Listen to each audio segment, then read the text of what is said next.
Hay juegos que durante años parecen vivir en una especie de altar. Los fans lo piden, los mencionan en cada debate, los convierten en ejemplo de «esto debería volver». Y cada vez que una compañía anuncia cualquier cosa siempre aparece alguien diciendo «sí, vale, pero ¿y este juego cuándo?». Y el primer ejemplo es Psychonauts 2, una secuela que parecía una deuda histórica con los fans, porque el primero era de esos títulos de culto que todo el mundo mencionaba con cariño, como diciendo qué injusticia que esto no tuviera una secuela. Era raro, creativo, con personalidad, con humor, con mundos dentro de la mente de personajes completamente rotos. Vamos, justo ese tipo de juego que la gente presume de amar cuando habla de joyas olvidadas. Y claro, cuando por fin se anunció Psychonauts 2, hubo celebración. No era una secuela normal, era casi una victoria de los fans. De hecho, el proyecto se financió en parte mediante crowdfunding y alcanzó su objetivo de 3,3 millones de dólares en FIG, lo que demuestra que había una comunidad real empujando para que existiera. El problema es que una cosa es pedir un juego durante años y otra muy distinta es comprarlo, jugarlo y convertirlo en conversación masiva cuando sale. Y ahí Psychonauts 2 se comió una realidad bastante cruel. El juego salió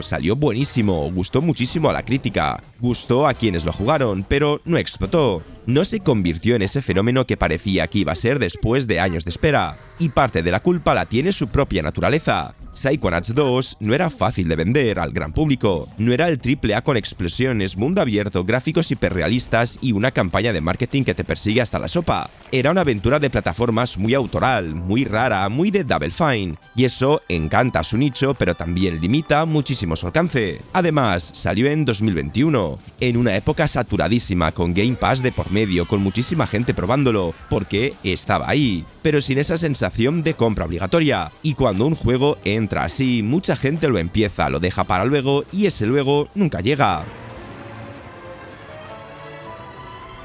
Y algo parecido pasó con Bayonetta 3, aunque aquí el ruido era todavía más evidente. La saga Bayonetta siempre ha tenido ese aura de «esto no vende como un monstruo», pero los que lo aman lo defienden como si fuera patrimonio de la humanidad. Y claro, después de Bayonetta 2, mucha gente se quedó pidiendo una tercera entrega como si Nintendo y Platinum Games tuvieran una deuda pendiente. El problema es que Bayonetta 3 tardó muchísimo en aparecer. Se anunció en 2017. Desapareció durante años y eso hizo que la espera se convirtiera casi en leyenda. Cada Nintendo Direct era lo mismo. ¿Dónde está Bayonetta 3? ¿Se ha cancelado? ¿Platinum sigue vivo? ¿Bayonetta está bien? El juego se convirtió en una especie de fantasma de que los fans no dejaban de invocar. Y cuando por fin salió, en 2022, pasó algo curioso. Sí, hubo ruido, hubo análisis, hubo conversación, pero no explotó como muchos esperaban. No se convirtió en ese gran evento que parecía por la cantidad de gente que lo pedía. Y aquí entra la contradicción. Bayonetta 3 era muy esperado por los fans de Bayonetta, pero la saga nunca fue realmente masiva. Mucha gente lo pedía desde fuera, por nostalgia, por meme, por querer que existiera, pero luego no necesariamente estaba dispuesta a comprarlo o jugarlo. Además, el juego llegó con varias cosas que dividieron bastante. El rendimiento en Switch no siempre acompañaba, visualmente se notaban las limitaciones, y algunas decisiones de historia enfadaron a parte de la comunidad, sobre todo el tratamiento de Bayonetta, el cambio de enfoque con Viola, y ese final que dejó a muchos con cara de «vale, pero ¿qué me estás contando?». No fue un desastre ni muchísimo menos, pero sí se perdió parte de esa elegancia y seguridad que tenían las entregas anteriores. Después pasamos a Mega Man 11, otro regreso que los fans llevaban años reclamando. Y en parte se entendía, la saga llevaba muchísimo tiempo desaparecida de las grandes conversaciones, muchos proyectos se habían quedado por el camino, y cada vez que Capcom anunciaba cualquier cosa que no fuera un Mega Man nuevo, la reacción era la misma. Vale, muy bien, pero ¿cuándo vuelve el robot azul? Y claro, cuando por fin apareció Mega Man 11, parecía que se había hecho justicia. No era un remake, no era una colección, no era un cameo para calmar a la gente, era una nueva entrega numerada con gráficos modernos, nuevos jefes, nuevas fases y una mecánica fresca como el sistema de Double Gear. Sobre el papel era justo lo que los fans llevaban años pidiendo, un Mega Man clásico pero actualizado. El problema es que pedir el regreso de una saga no siempre significa que luego exista una masa enorme detrás. Mega Man tiene una comunidad muy fiel, pero también es una saga muy de nicho comparada con los grandes nombres actuales. Mucha gente decía, queremos otro Mega Man, pero luego cuando salió, no lo trataron como un gran acontecimiento, sino como ese juego que respetas, que te alegra que exista, pero que dejas para más adelante. Mega Man 11 salió bien, gustó, cumplió, pero no rompió internet. No tenía el impacto visual de un AAA, no venía con una campaña gigantesca. No ofrecía mundo abierto, ni progresión infinita, ni cientos de horas. Era un plataformas de acción exigente, directo, casi de otra época. Y eso para algunos era maravilloso, pero para otros era justo el motivo para no lanzarse. Y si hablamos de regresos complicados, Metroid Other M es un caso todavía más delicado. Los fans querían que Metroid volviera con fuerza, quería ver a Samus en una aventura más cinematográfica, más ambiciosa, más moderna, y querían que Nintendo tratara la saga como algo importante, porque Metroid siempre ha tenido una comunidad muy fiel, pero también esa sensación de ser la saga que Nintendo respeta, aunque a veces parece que la deje en una esquina. Y claro, cuando se anunció Other M, aquello sonaba potente. Teníamos a Team Ninja, veníamos de la etapa de Metroid Prime, y la idea de mezclar acción en tercera persona, exploración, cinemáticas, y una Samus más protagonista parecía, sobre el papel, una locura interesante. Era como decir, vale, por fin Nintendo va a hacer algo grande con Metroid, aunque con más historia, más drama y más espectáculo. El problema es que cuando salió, muchos fans sintieron que les habían dado justo lo contrario de lo que imaginaban. No porque el juego fuera injugable, ni porque no tuviera buenas ideas, sino porque tocó algo muy delicado, la imagen de Samus. Hasta entonces, Samus era una figura misteriosa, fuerte, bastante silenciosa, alguien que imponía más por lo que hacía que por lo que decía. Y de repente, Other M la convirtió en un personaje mucho más vulnerable, más dependiente emocionalmente, con monólogos constantes, y una relación con Adam que a muchos les sonó bastante forzada. Y ahí empezó el choque. Los fans habían pedido un Metroid más cinematográfico, sí, pero no esperaban que esa cinematografía viniera con una interpretación de Samus que muchos no reconocían. Y cuando un juego cambia la percepción de un personaje tan querido, la conversación ya no va de si el combate está bien o si los jefes molan, va de ¿qué han hecho con Samus? Y luego llegamos a Battletoads de 2020, que demuestra perfectamente que algunas sagas se piden más por meme, nostalgia y leyenda que por ganas reales de jugarlas. Porque Battletoads tenía ese aura de leyenda noventera, de juego imposible, de cartucho maldito, de yo sobreviví a la fase de las motos y tú no. Era una saga que llevaba años sonando como chiste, como nostalgia, como nombre que la gente sacaba cada vez que Microsoft hablaba de rescatar franquicias antiguas. Y claro, cuando por fin volvió, en teoría tenía todos los ingredientes para llamar la atención. Era el regreso de una saga mítica con cooperativo, humor absurdo, peleas, frases variadas y un estilo visual totalmente nuevo. Sobre el papel parecía una oportunidad perfecta para decir, vale, Battletoads ha vuelto, vamos a ver qué locura han hecho. Pero ahí empezó el primer problema. No volvió como muchos lo imaginaban. Mucha gente tenía en la cabeza un Battletoads más bruto, más oscuro, más gamberro, más cercano a esa imagen de arcade salvaje y dificultad cruel. Y el juego del 2020 apostó por una estética de dibujo animado moderno, muy exagerada, casi de serie de Cartoon Network. No era fea, pero sí chocaba con la imagen que muchos habían construido durante años en su cabeza. Luego estaba el tono. Battletoads siempre fue absurdo, pero aquí el humor tenía un punto muy de comedia autoconsciente, con bromas constantes, chistes sobre la propia fama de los personajes y una sensación de parodia que no conectó con todo el mundo. Para algunos eso era muy fresco, pero para otros parecía que el juego no se tomaba a sí mismo demasiado en serio. Y encima cuando salió no generó esa sensación de acontecimiento. Estaba en Game Pass, mucha gente lo probó por curiosidad, se echó unas risas un rato y después lo dejó aparcado. Y eso conecta muy bien con WarioWare Get It Together, otro juego que parecía ideal para la Nintendo Switch. Porque WarioWare llevaba años siendo una de esas sagas que los fans de Nintendo mencionaban cada vez que tocaba hablar de franquicias olvidadas. Era rara, rápida, absurda, muy Nintendo cuando Nintendo se permite hacer el payaso sin pedir perdón. Claro, mucha gente llevaba tiempo diciendo necesitamos un WarioWare en Nintendo Switch. Y tenía sentido, Switch parecía la consola perfecta para esta saga. portátil multijugador local con mandos separados, con ese rollo de juego para echar partidas rápidas en el sofá o en un viaje. Todo encajaba para que WarioWare volviera y recordara por qué sus microjuegos eran tan adictivos. Pero cuando salió Get It Together, la cosa no explotó. Hubo curiosidad, sí, hubo fans contentos también, pero no fue ese regreso enorme que algunos imaginaban. Y parte del problema es que el juego cambió bastante la fórmula. En vez de limitarse a microjuegos rápidos donde tú reaccionabas directamente al reto, aquí controlabas a distintos personajes, cada uno con su forma de moverse y atacar. La idea era original, pero también hacía que todo fuese menos inmediato. Y WarioWare vive precisamente de eso, de entender una tontería en medio segundo y reaccionar sin pensar. Cuando metes personajes con físicas distintas, habilidades raras y controles que cambian el ritmo, el juego gana variedad pero pierde parte de esa limpieza brutal que tenía la saga. Para algunos fue una evolución divertida, para otros era como si WarioWare se hubiera puesto una capa extra encima que nadie había pedido. Y si hay un caso donde la nostalgia pesa como una losa, ese es Shenmue 3.